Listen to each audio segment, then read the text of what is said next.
Hello viewers, this is Dr. Kamar Chima at the Snowbird Institute, and today we have an excellent panel to talk about one particular question that are regional countries ready to help Pakistan in countering terrorism. There have been more than 57 attacks in 48 hours in Pakistan, and obviously, and these attacks are in the Khyber Pakhtunkhwa and in Balochistan, and somewhere around 28 districts have been. Uh, these are the districts where the terrorists are attacking or which are the hotspots at the moment. So we're having a conversation on this issue that how regional countries can cooperate, or either we can cooperate or not. And because at the moment when we are talking, there is the intelligence chiefs of a few important global countries have gathered in India. And Pakistan is not there. So, what kind of a cooperation the intelligence chiefs are having in India, while the next door neighbor Pakistan is being highly impacted by these terrorist, incidents. So we have an excellent panel. We have with us former Foreign Secretary and the Chairman Snowbird Institute, Ambassador Azaz Ahmad Chaudhry, and we have with us Mr. Muhammad Amir Rana, who's a security expert. He writes for the Dawn, and he's a noted and powerful voice in Pakistan, who is very well known on the security challenges in Pakistan. So, Ambassador Azaz, just opening remarks from you, and then obviously we will go to Mr. Amir Rana. How do you see this question that can there be a regional cooperation in countering terrorism, sir? Thank you, Chima Sahab. My own sense is that this region in which Pakistan is located is unfortunately the least integrated region and the most misunderstood region. If you look at the global context, when the world order is in disarray, most of the countries are now looking inwards towards their own regions, except South Asia, where the bigger country, India, has its own global ambitions, but unfortunately does not have any regional ambition. It says that India, that neighborhood first, but it is really not taking its neighboring countries along. So when you say that we need a regional approach to counterterrorism, it makes perfect sense to me, but I don't see that happening, at least in our own region. We first need to also understand that while the world is grappling with several conflicts, particularly in Europe and Middle East, terrorism hasn't really gone away. That threat is still there. And the kind of threat that is now emanating from Afghanistan, at this time, Pakistan is bearing the brunt of it. But other neighbors are also getting concerned, and very soon the world itself will come to know that this is a threat that they must not be, complacent about. And so a regional approach, as you have already, indicated in your opening remarks, is important. But how do we persuade the regional countries that today it is Pakistan which is suffering from this threat, but it can actually proliferate to other countries in the region? So that's a big challenge, and that's what we would like to know from Mr. Amir Rana, who has spent his lifetime on studying these dynamics, and he might be able to better guide us. Thank you. Yes. So, Amir Rana Sahab, this question that can there be regional cooperation? How will you figure out this? Pakistan and China are important partners, but hardly there seems a joint collaboration or joint mechanism for dealing with these transnational terrorist organizations. It seems that China is concerned only about its own security, but doesn't have a view for the region. India has silenced itself and is not looking towards this region, wants to deal bilaterally, but no mechanism for the regional. Once it was started by the NSA Doval, which the Pakistan rejected at that time, in Iran, and then other countries are there. So how you find this question? Do you find there is any ray of hope in this, or do you believe that everyone will have to manage its own threats on? Yeah, thank you, Kamar Chimasa, for having me in this discussion. And Ambassador Sab was right, pointing out that each nation in our region, they have different priorities, and they are facing the varying type of the geopolitical challenges, and which of course determine their course for cooperation, whether it's a security sector cooperation or economic or in the strategic relationship. So there is less chances for the convergence of their interests, despite we have a few regional mechanisms. The most important one is the SCO, and which got the mandate to address uh, uh, all these concerns related to security and non-traditional security threats, the serious organized crime. Despite that, we have our different priorities. And Pakistan's is, of course, you're right, and the message is right that what we are suffering right now, the other nations can suffer too, and they have to learn from this lesson. But India, we can assume that they may be waiting and they're looking at us and maybe just teasing us that what was happening in India, especially in the northern part, and the Pakistan was not as responsive as India was expecting at that time. And I think its reference, Prime Minister Modi even gave in a recent interview, and he just mentioned about the Pakistan roles in India. So this is, I think, we can't expect any assistance or collaboration from India. So this is very much clear because this is very different sort of the case. But three countries are very important for Pakistan. And first we have to look at what kind of the terrorism threat we are facing. We are facing three level of the threats. One is the transnational, second is the which is originating from Afghanistan, which has character of the religious militancy, and third is the insurgency, which is very much internal. And for each of these threats, we need the different type of the framework for the collaborations. And in but Pakistan and China somehow share the common interest dealing with all three kind of the threats. So this is important. But for the religiously motivated threat and the Baloch insurgency, the support from Afghanistan is most crucial.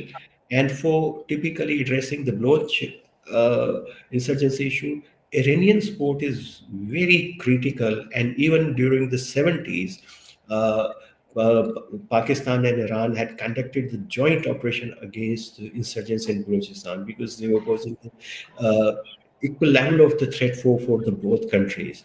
And this is, I think, very important. And China, which is already had invested a lot in Balochistan and other CPEC projects in the rest of the country, and where the BLA and other band organizations, they are specifically targeting the Chinese interest, and they targeting or hitting the Chinese interest. This is a case apart, but their ideology and political view also have evolved, and they see China as one of their enemy.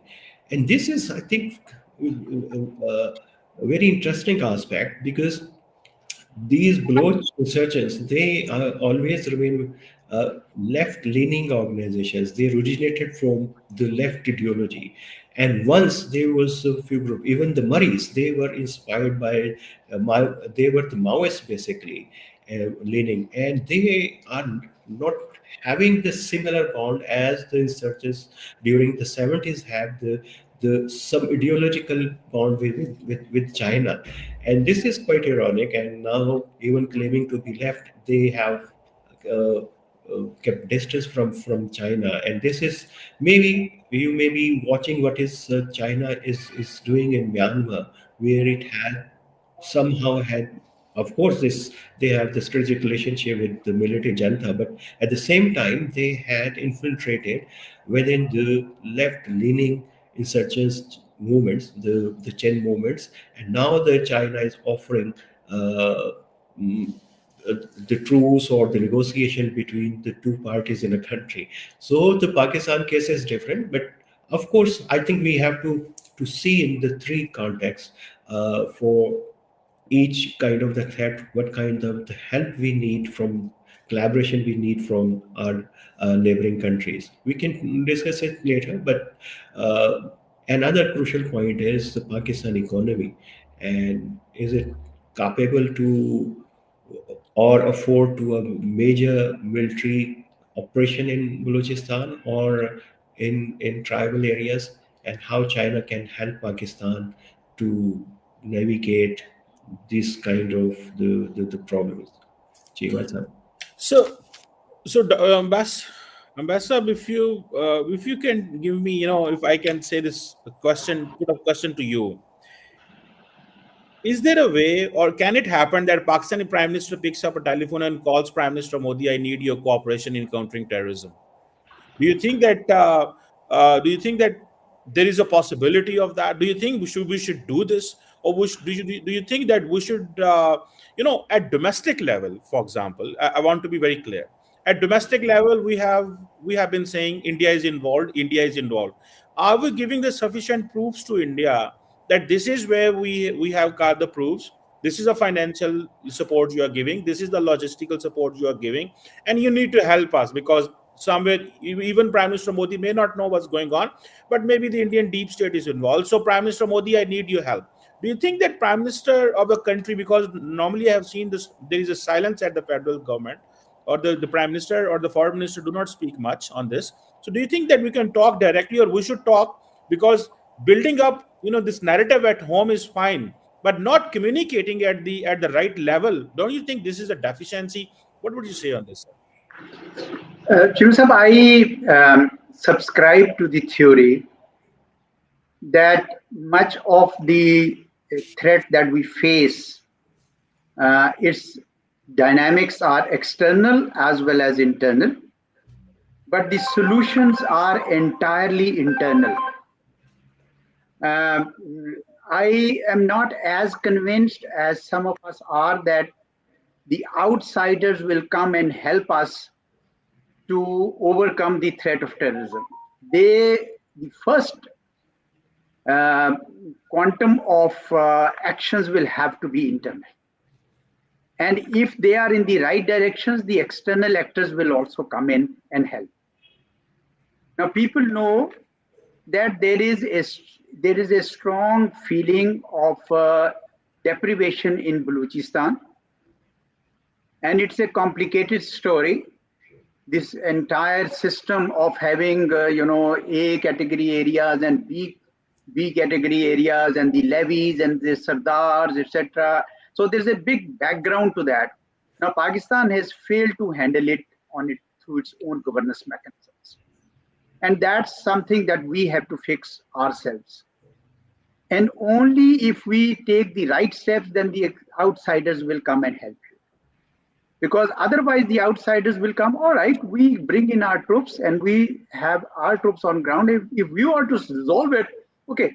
If Chinese feel that their Gwadar port or other installations are under threat, they will say, okay, if you can't handle it, we'll come and do it ourselves. So I am great believer in self-help and self-action first, and then the outsiders will help. Now, under the present circumstances, when India and Pakistan are having such deep misgivings and such deep mistrust, our Prime Minister picking up a phone and calling the Indian Prime Minister, he will probably not take a call.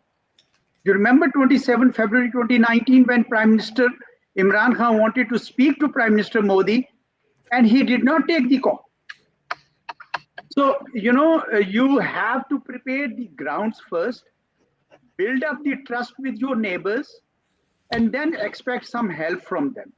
So therefore, my suggestion to my own authorities would be that please focus internally first, look at the causes, and there are plenty of people like Mr. Rana who have been writing about these problems, these internal problems. Look at them, take that advice, hold brainstorming sessions, political parties, conferences, and come to a solution.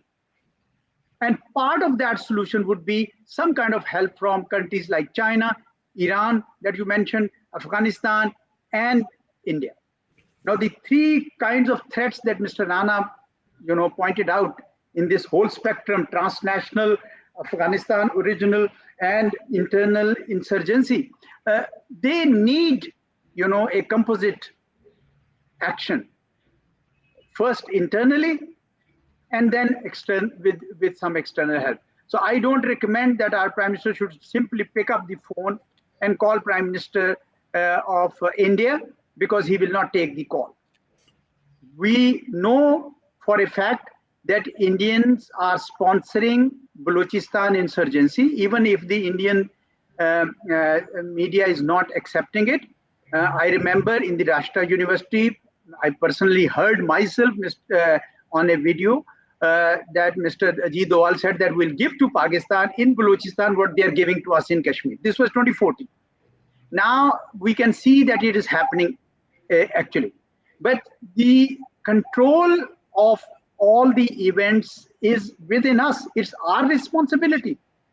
When 9/11 happened, the Americans give up holding their 4th July receptions and events and celebrations.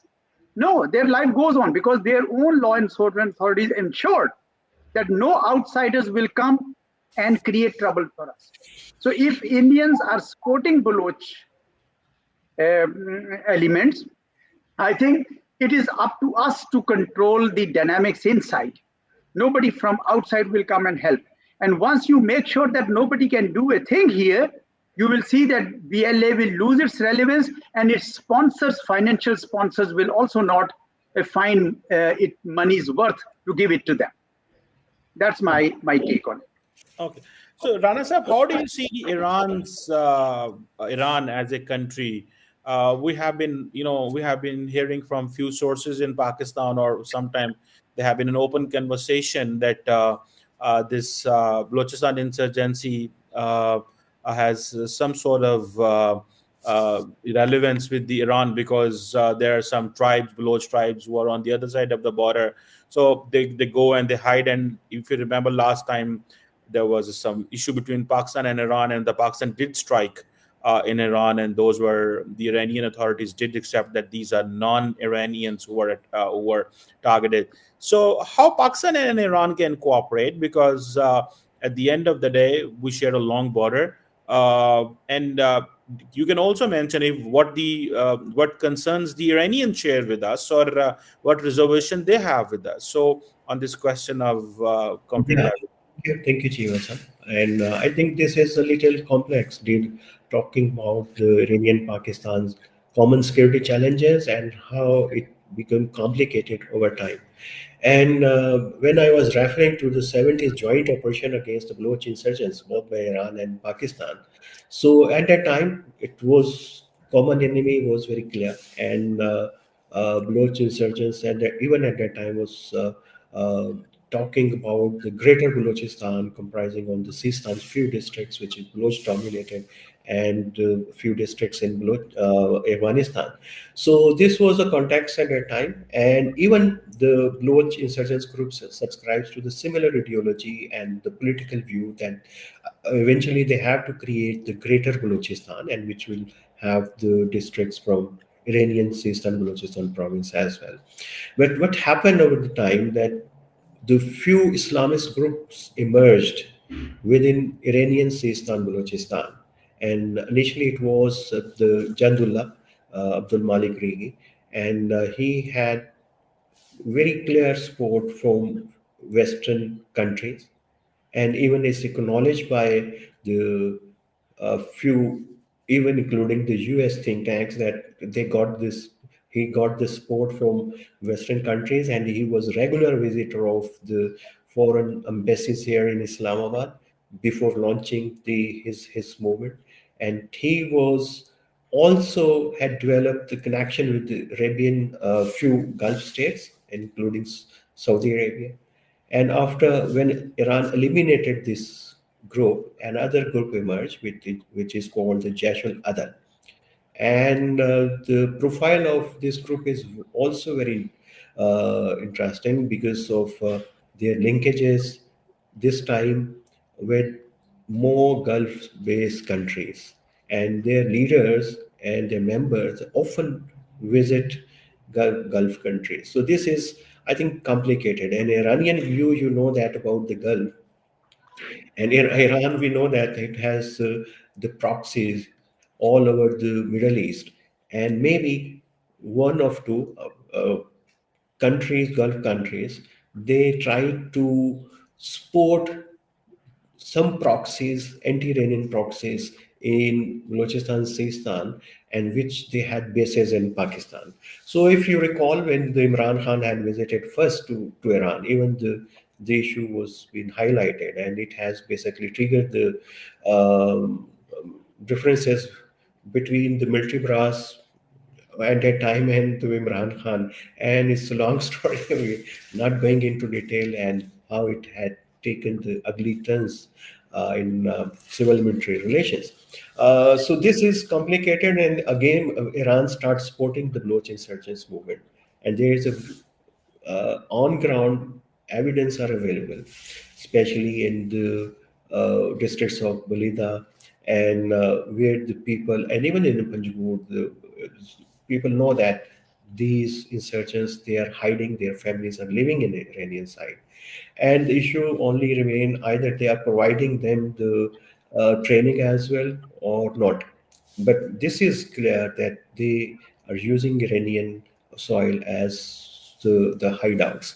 So this is a bit complicated, but we can talk about later that how both countries can evolve the better collaboration addressing the common challenge. Right now, Iranian, despite they know that the BLA and BLF both they are anti-Iranian, but they support it because they believe that Pakistan is basically helping Jaish-ul-Adl to launch attacks inside Balochistan. This is underreported, but I think Jaish-ul-Adl activities, this also, as well at a very critical level, targeting Iranian security guards and infrastructure in Iran. So this is the one issue, but Iranian help, which is also linked with Iran, Kulbushan, everybody remember, and we present it at international level at one of the proof. And of course, it is a one proof of the Indian involvement here, but who had provided the hideouts to permission to operate this system. This is also is very critical. But Indian involvement is visible at many fronts. Uh, I'm not saying when providing the training, it's very difficult right now to providing training. But at the two level, the support for the Baloch insurgency is very important, critical to understand.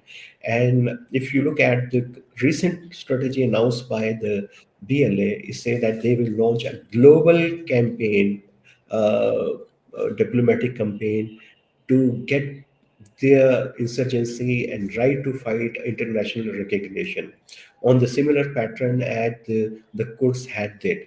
And for these kind of the campaign, India always remained their major sport.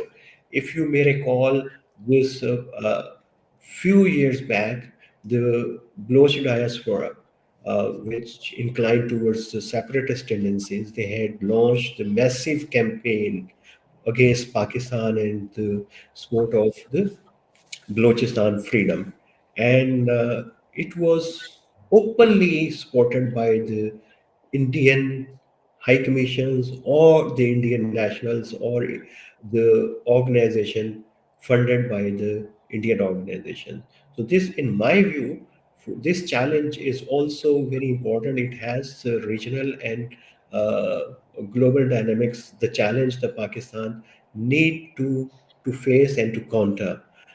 So this is the support is very evident, and the Indian media and how they are supporting, highlighting this movement and generating. This is the war in the cyberspaces, rather, if I may say, in the algorithm domain.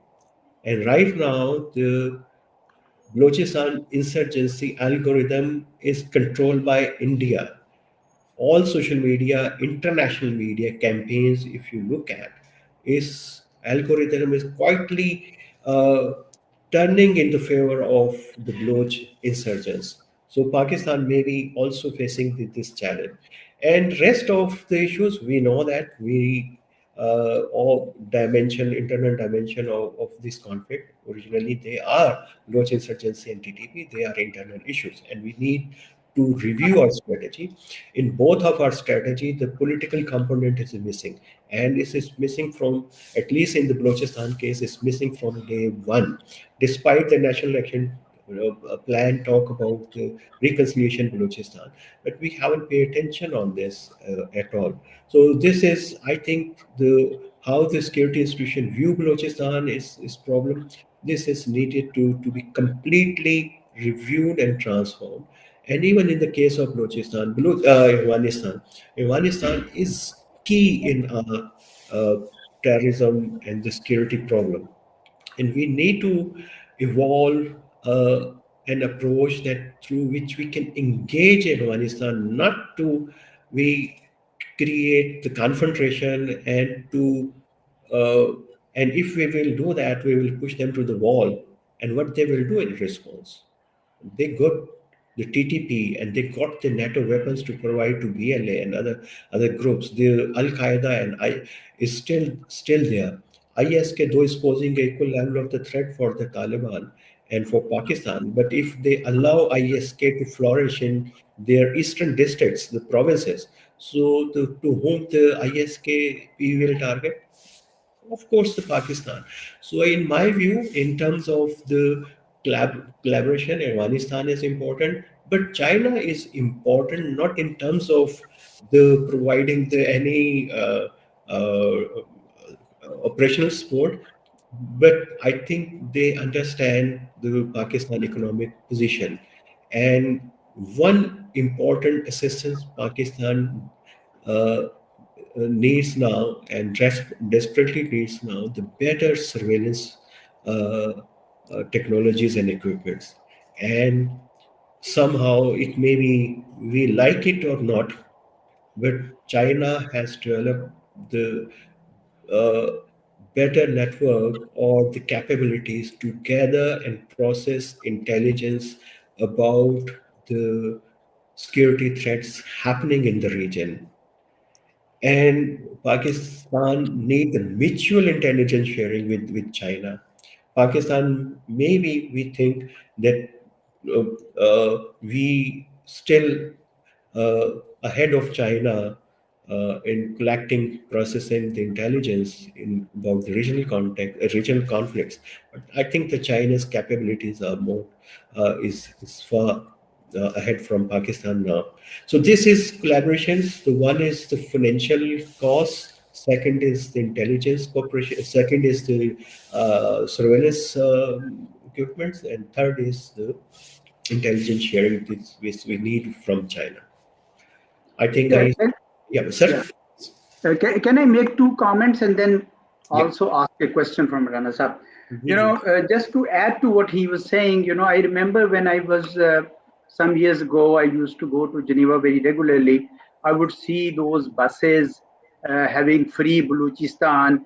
And very soon, then we saw an EU NGO called EU Disinfo Lab coming out with a detailed report how fake NGOs and even the websites of and the addresses of the dead people had been used to prop up this campaign about Balochistan. So Indians had their footprints almost everywhere. It was very clear. I know that if you talk to the Indian media, which Kamar Chima Sahab you do, and they don't even let you talk as soon as you raise that voice because they don't want to be exposed to the world that they are abetting insurgency at a time when they themselves are claiming to be victims of terrorism. So this is my one comment. The question that I have from Rana Sahab is about Afghanistan. He's right that we should not have a confrontation because that can be problematic, but he wants us to engage. Engage we are. I thought we are engaged with them. Why is that engagement not working?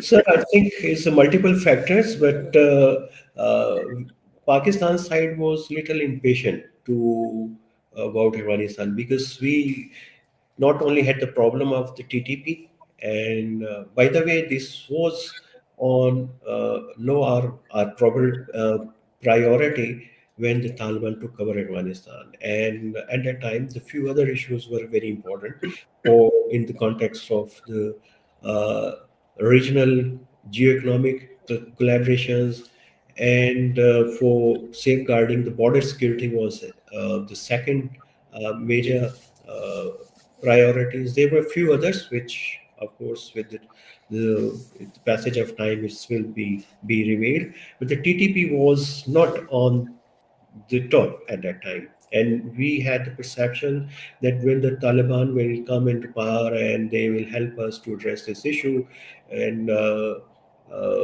they had their own mindset, and they wanted the TTP to be engaged in a similar way as the Pakistan had to engage the Taliban with the US and the rest of the global community. Even then, we underestimated the threat because our focus were somewhere else. And meanwhile, TTP got stronger. So this was a problem, and we got impatient. So the developments we were making on other fronts, we also shut down all uh, the doors on other fronts as well. So this was a mistake from Pakistan side. For within Taliban, they also made rather blunders, and the negotiation Pakistan having with the Taliban, they were not on same page, and Haqqanis, on which Pakistan was relying more, they had made several commitments to Pakistan, but in these not been approved from Kandahar and Mullah Umar and Mullah Hassan, Mullah Hibatullah and Mullah Hassan, because of their few internal issues. And rather to engaging the Kandahar, and which was one major critical challenge for Pakistan at that time, and we used the different channels, including Maulana Fazlur Rahman. But this chapter, the Kandhari chapter, they were not very much collaborative, and despite making our effort more hard or to be more focused to engage with the Kandahar, we desperately say, okay, we are not talking with you, and we close all the doors for talks and collaboration. So this was a mistake. We were a bit impatient, despite the blunders the Taliban have made. And still, I think we got the space for engaging Taliban, both the Kandahar and Kabul, despite of their internal differences. And we can't wait that there will be fighting within the Taliban, and there will be another civil war within Afghanistan, and we will see that who will come in power. So this is not going to be happen in the near future, because Mullah Hibatullah is quite strong. His strength lies in his uh, uh, Amar Bil Maruf Nahi Unwanted Department, and which has eyes and ears all across Afghanistan. And they mainly control right now the government Afghanistan, not Haqqanis, not Zakir, not Mullah Shiri. So this is, they are very strong right now. And even they got the not only the eyes and ears, but Haqqanis fighter may be good um, for them, but I think the Mullah Habatullah still got the very loyal guards, and nobody can challenge him within Afghanistan. So, despite waiting any turmoil in Afghanistan, divisions in Taliban, Pakistan will have to continue engaging Taliban and prioritizing the TTP and other engagement Pakistan wanted to have on all these fronts. So this is, I think, Pakistan have to review its policy. Rana Sahab, thank you for you have been elaborating all. But one quick last question, if I can ask you on China particularly. On this Balochistan front, we have seen that the entire Chinese investment is compromised, frankly speaking, and we are understanding that the CPEC is not working. The Chinese are leaving. These conversations we have been hearing from different sources. What stops Pakistan and China to think united or to work together on Afghanistan?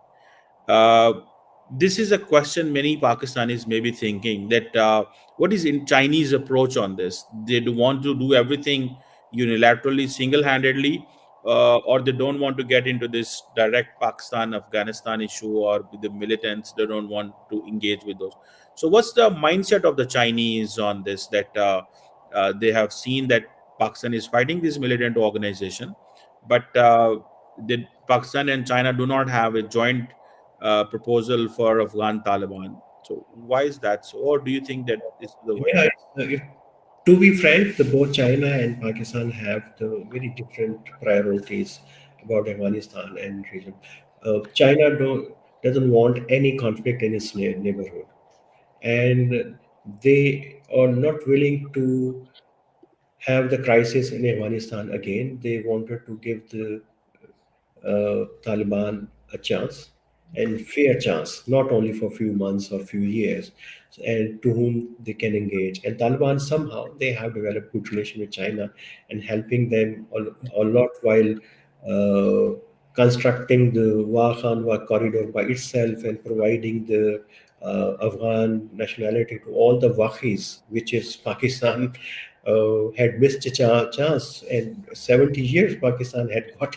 So this is another subject. Pakistan's priority is, to be frank, to engage with the West and with the US via Afghanistan. And Pakistan still think that this is the only one apparatus is left. It can be effectively used to get engaged with the West. So they of course these are the two different priorities.